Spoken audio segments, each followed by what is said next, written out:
Kuasa hukum Nadiem Makarim lewat Instagram mantan Menteri Pendidikan, Kebudayaan, Riset, dan Teknologi, Mendikbudristek, tersebut menjelaskan soal tuntutan uang pengganti sebesar 5,6 triliun rupiah.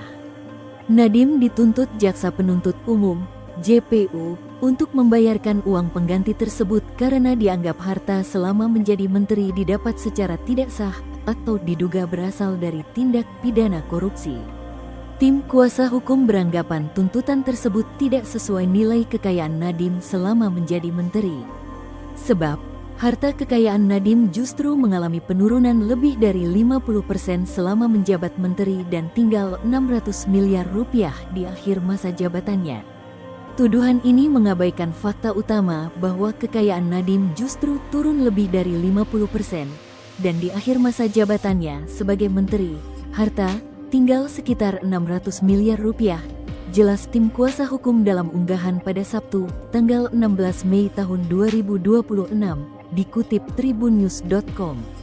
Uang pengganti yang diminta JPU diketahui bukan kekayaan Nadiem, melainkan berasal dari saham Gojek saat Initial Public Offering, penawaran umum perdana, IPO.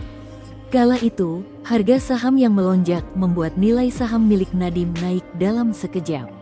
Namun, seiring penurunan harga saham, nilai saham Nadiem ikut merosot. Nadiem punya saham di GoTo, nama Gojek sekarang setelah merger dengan Tokopedia, dan sebagian besar kekayaan Nadiem bersumber dari saham GoTo. Waktu saham GoTo naik saat IPO, nilai hartanya ikut terlihat naik. Tapi, itu bukan berarti ada uang triliunan masuk ke rekening. Mau jual pun ada aturannya, nggak bisa langsung. Dan itu pun hanya sesaat karena nilainya kemudian turun drastis sesuai pergerakan harga saham, urai tim kuasa hukum Nadiem. Nadiem sebelumnya juga menjelaskan hal serupa mengenai uang pengganti yang diminta JPU. Ia menegaskan nominal yang disampaikan JPU bukanlah kekayaan yang sebenarnya. Ada uang pengganti, jika tidak cukup saya dimasukkan ke penjara dan menggunakan satu angka yang menjadi puncak nilai kekayaan saya pada saat IPO. Cuma sekejap itu artinya kekayaan yang tidak real, jelas Nadiem usai sidang tuntutan. Rabu, tanggal 13 Mei tahun 2026, dikutip dari Instagram pribadi sang istri, Franka Makarim. Nadiem pun mengaku terkejut saat JPU menyebutkan nominal tersebut. Sebab, Nadiem mengatakan kekayaan saat IPO itu jelas tidak berhubungan dengan kasus pengadaan Chromebook yang menjerat dirinya saat ini. Yang lebih mengejutkan lagi adalah tidak ada hubungannya dengan kasus Chromebook, ujar Nadiem. Suami Franka Makarim ini menegaskan kekayaannya tersebut diperoleh secara sah lewat Gojek. Uang itu adalah kekayaan sah yang saya dapatkan dengan menciptakan jutaan pekerjaan dengan saham Gojek, tegas Nadiem. Aset terancam disita. Nadiem Makarim terancam dimiskinkan jika tak bisa membayar uang pengganti senilai 5,6 triliun rupiah. Dalam sidang tuntutan, JPU membahas harta benda Nadiem terancam disita dan dilelang. Hal ini akan dilakukan apabila Nadiem tak bisa membayar uang pengganti 5,6 triliun rupiah dalam waktu 1 bulan sejak putusan berkekuatan hukum ditetapkan. Tak hanya itu, jika harta Nadiem tak mencukupi untuk membayar uang pengganti, maka akan diganti pidana kurungan selama 9 tahun.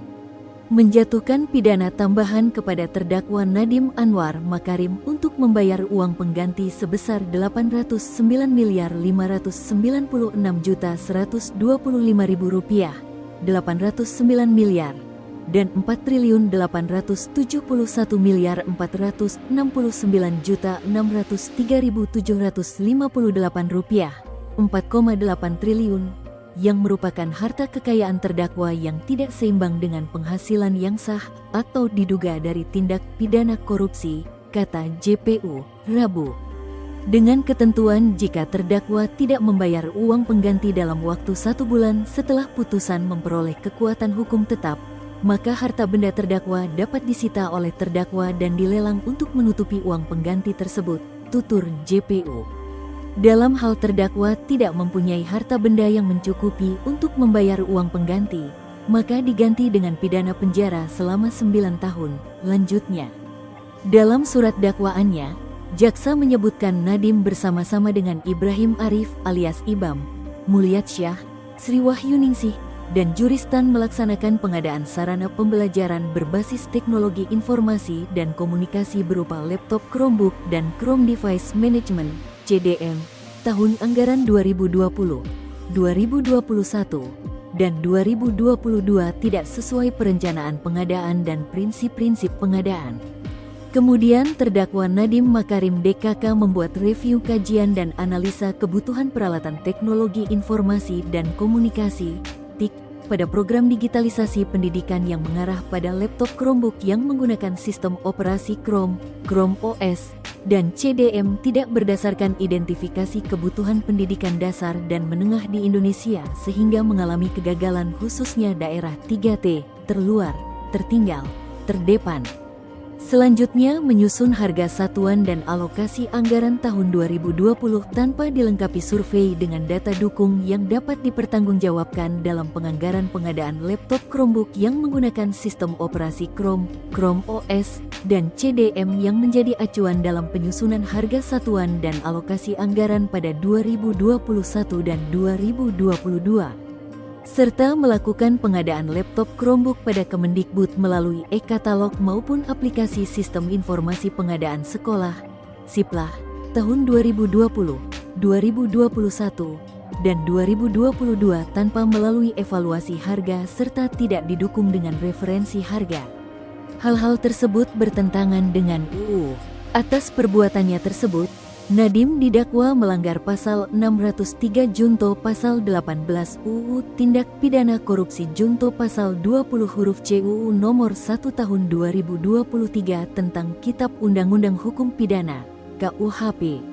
Nadiem juga didakwa melanggar pasal 2 ayat 1 atau pasal 3 junto pasal 18 Undang-Undang Pemberantasan Tindak Pidana Korupsi junto pasal 55 ayat 1 pertama Kitab Undang-Undang Hukum Pidana. Download Tribun X sekarang, menghadirkan lokal menjadi Indonesia.